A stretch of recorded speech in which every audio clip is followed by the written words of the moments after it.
સુરત શહેરમાં ટેક્સટાઇલની આડમાં ચાલતા ₹2,000 કરોડના ઇન્ટરનેશનલ સાયબર ફ્રોડનો પર્દાફાશ થયો છે. સુરતમાં ઓપરેશન મ્યુલ હન્ટ અંતર્ગત વેસુ વિસ્તારમાં પનાસગામ કેનાલ રોડ પરથી આંતરરાષ્ટ્રીય સાયબર ક્રાઇમ આચરતી ગેંગના 2 મુખ્ય સૂત્રધારોને ઝડપી પાડવામાં આવ્યા છે. આ ઓપરેશનનો મુખ્ય હેતુ દેશભરમાં ફેલાયેલા સાયબર ફ્રોડના નેટવર્કને તોડી પાડવાનો હતો.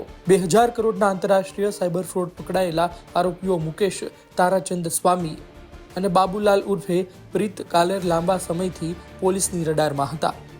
તેમની ધરપકડથી સાયબર માફિયાઓના આંતરરાષ્ટ્રીય કનેક્શન અને મની લોન્ડરિંગ કેસમાં મોટા નેટવર્કનો ખુલાસો થયો છે. ટેક્સટાઇલ માર્કેટની આડમાં એનજીઓના ડાયરેક્ટરો મિતેશ વિશ્વાસ પાટીલ અને આશિષ દલજીત શર્મા સાયબર ફ્રોડના નાણાં સ્વીકારવા માટે પોતાના ટ્રસ્ટના બેંક એકાઉન્ટ ભાડે આપતા હતા, જેથી નાણાં ટ્રેસ કરવા મુશ્કેલ બને.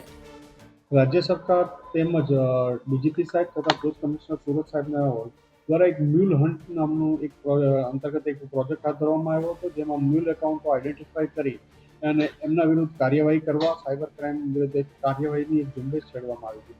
આ અન્વયે ક્રાઇમ બ્રાન્ચની ટીમના police inspector SN Parmar, PSI Kuvar અને મીરની ટીમને એક ઇન્ફોર્મેશન મળી હતી કે સુરત શહેરમાં 2 વ્યક્તિઓ મુકેશ સ્વામી અને બાબુલાલ કારડ છે, બંને મૂળ સુજાનગઢ રાજસ્થાનના રહેવાસી છે અને હાલમાં સુરતની સાવરિયા ક્રિએશન ગ્લોબલ ટેક્સટાઇલ માર્કેટમાં આ નામથી બિઝનેસ કરે છે અને એની આડમાં એક સાયબર ક્રાઇમનું ખૂબ મોટું ફ્રોડ ચલાવી રહ્યા છે. આ બાતમી આધારે આમને પકડી અને આમની જ્યારે પૂછપરછ કરવામાં આવી તો પ્રાથમિક પૂછપરછમાં આમની પાસેથી 44 બેંક એકાઉન્ટો મળ્યા, જેમાં એનસીસીઆરપી પોર્ટલ ઉપર આ 44 એકાઉન્ટની તપાસ કરતા એક ચોકી જે 6,000થી વધુ ફરિયાદો એનસીસીઆરપી પોર્ટલ પર મળી આવી છે. અલગ અલગ રાજ્યો અને કેન્દ્રશાસિત પ્રદેશોમાં 35થી વધુ કેન્દ્રશાસિત પ્રદેશો અને રાજ્યોમાં આમના વિરુદ્ધ ફરિયાદ નોંધાયેલી છે. આ પોર્ટલ ઉપર 940 ફરિયાદ જ એનસીસીઆરપી પોર્ટલ ઉપર સુધી અમે અત્યાર સુધી ચેક કરી ચૂક્યા છીએ. એમાં 750 થી 800 કરોડથી વધુનો ફ્રોડ પ્રાથમિક દ્રષ્ટિએ મળી આવ્યો છે. આ અંદાજિત 2,000થી વધુની ઓછામાં ઓછા 2,000થી વધુની રકમનો ફ્રોડ હોવાની પૂરી શક્યતા રહેલી છે.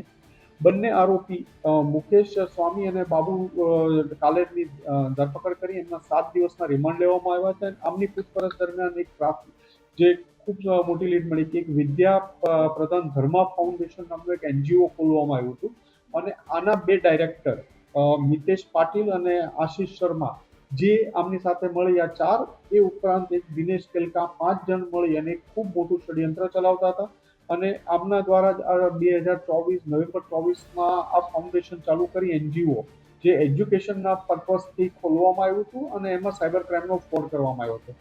વિદ્યા પ્રધાન ફાર્માના જ અલગ અલગ બેંકોમાં 20થી વધુ કરંટ એકાઉન્ટો ખોલવામાં આવ્યા છે અને એમાં જ બધી જ એમાઉન્ટો સાયબર ફ્રોડ ગેમિંગની અલગ અલગ એપોથી આ પૈસા મેળવવામાં આવ્યા હતા. આ પૈસા મળ્યા પછી આ ગેંગ અને નેપાળના સિમ્બો નામનો માણસ છે, જે આધાર કાર્ડ છે, કેવાયસી અપડેટ છે, તમારું આરટીઓનું એપીકે છે, એ આ બધી એપીકે મોકલી કે આરટીઓનું તમારું ચલણ છે, કેવાયસી અપડેટ છે, અલગ અલગ એ રીતના ફ્રોડ માટેની એપીકે મોકલી અને પૈસા આ એનજીઓના એકાઉન્ટમાં આવતા હતા અને એમાંથી અલગ અલગ એકાઉન્ટમાં પાર્ક થઈ અને એમાંથી એમને યુએસડીટી ટ્રાન્સફર કરીને કમિશનના લોકો મેળવતા હતા. હવે એક મોટા પ્રમાણમાં જે 1.5 વર્ષથી આ ફ્રોડ ચાલતું હતું. આ ઉપરાંત મુકેશ સ્વામીએ એક કંબોડિયાના એક માણસના સંપર્કમાં આવ્યો હતો. એની સાથે કંબોડિયા આ બિઝનેસ માટે સાયબર ફ્રોડ કરવા માટે 3 વાર કંબોડિયા, 2 વાર થાઈલેન્ડ, 2 વાર દુબઈ જઈ ચૂક્યો છે અને ત્યાંની અલગ અલગ ચાઇનીઝ ગેંગોના સંપર્કમાં હતો અને આ લોકો એક ઇન્ટરનેશનલ ગેંગ સાથે મળી અને કામ કરતો હતો. ત્યાંથી અલગ અલગ લોકો પાસેથી મ્યુલ એકાઉન્ટો મેળવી આ જ રીતે પૈસાઓ મેળવી એક નવી એમઓ એને શોધી. આ પૈસા જે એને અલગ અલગ ફ્રોડમાં મળતા હતા એ પૈસા કરંટ એકાઉન્ટોમાંથી ટ્રાન્સફર એ અલગ પાનગંગા નામની એક અર્બન કોઓપરેટિવ સોસાયટી છે, ક્રેડિટ સોસાયટી, એના નામના અલગ અલગ એકાઉન્ટો જે ફિનટેક કંપનીઓ ખોલી એના પે આઉટના માધ્યમથી આ બધી કંપનીઓમાં પૈસા જમા થતા હતા. આ ફિગર મેળવવાનું ચાલુ છે, પણ અંદાજિત જે પ્રાથમિક દ્રષ્ટિએ અત્યારે અમે જોઈ રહ્યા છીએ તો 2,000 કરોડથી વધુનું કૌભાંડ મળી આવ્યું છે. 44 એકાઉન્ટો મળ્યા છે, જેમાં 6,000થી વધુ એનસીસીઆરપી પોર્ટલ ઉપર ફરિયાદો મળી છે. આ અલગ અલગ કન્ટ્રીઓના માફિયાઓ સાથે સાયબર ક્રાઇમની સાથે સંપર્કમાં છે. આના મોબાઈલમાંથી એપીકે ફાઇલો, મિરર ઇમેજ માટેના અલગ અલગ ઓટીપીઓના નાણાં ટ્રાન્સફર કરવાની એ વસ્તુઓ બધી મળી આવી છે.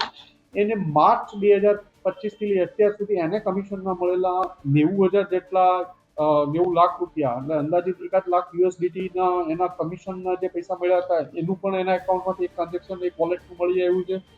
પછી ફિનટેક કંપનીઓની ડિટેલો એના એકાઉન્ટમાંથી ઘણી બધી ફિનટેક કંપનીઓની આ બધી ડિટેલો મળી આવી છે. આ લોકોના પકડીને પૂછપરછ ચાલુ છે.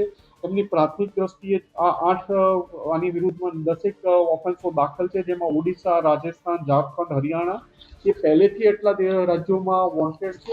આ ઉપરાંત 35 રાજ્યો અને કેન્દ્રશાસિત પ્રદેશમાં 6000થી વધુ એમના વિરુદ્ધમાં ફરિયાદ છે, જેમાં ગુજરાતમાં 484થી વધુ NCCRP પોર્ટલ ફરિયાદ છે. સુરતમાં 455 જેટલી આના વિરુદ્ધની ફરિયાદો સુરતમાં પણ છે.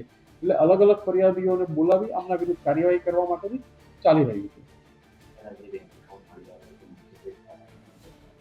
બેંક એકાઉન્ટો જે મળ્યા એવા છે એ અલગ અલગના છે. નાના મ્યુલ એકાઉન્ટો છે, અમુક આ લોકોએ પોતે NGOના નામે ખોલાવેલા છે, અલગ અલગ રાજ્યોના છે, અને જે પેનગંગાના અને એના કોઓપરેટિવ બેંકના છે.